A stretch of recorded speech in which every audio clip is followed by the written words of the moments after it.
Sebanyak 127 peserta mengikuti bimbingan teknis tata kelola SMK tahun 2020 di Hotel Gisain Jalan Ayani Pal 4,5 Banjarmasin Timur.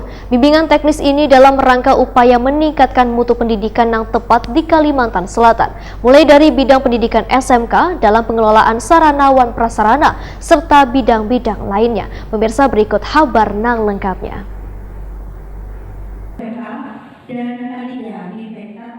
Sebanyak 127 peserta mengikuti bimbingan teknis tata kelola SMK tahun 2020 di Hotel Gisain Jalan Ayani, Pal 4,5 Banjarmasin Timur, tengah hari Selasa 15 September 2020.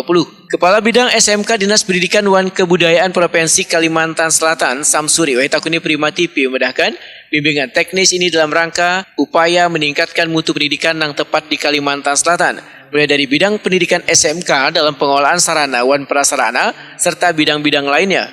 Sedangkan peserta BIMTEK ini, ujar Samsuri, adalah Kepala Sekolah SMK Negeri Wan dari Perencanaan Pembangunan Daerah, bidang pendidikan, pengawasan program pendidikan, tata kelola aset sekolah, sistem tata kelola wan lainnya.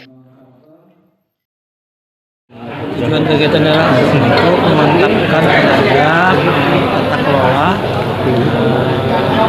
sarana dan prasarana SMK.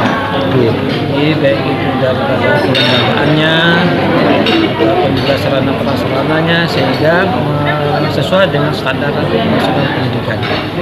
Jadi terutama standar pengembangan standar pendidikan pada bidang SMK.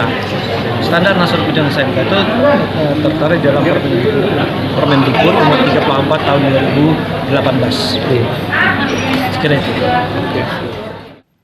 Sementara itu, Kepala Dinas Pendidikan Wan Kebudayaan Kalimantan Selatan, M. Yusuf Effendi, memudahkan kebijakan pendidikan di Kalimantan Selatan terus tertuang pada RPJMD Kalimantan Selatan untuk terus bergerak jua meningkat.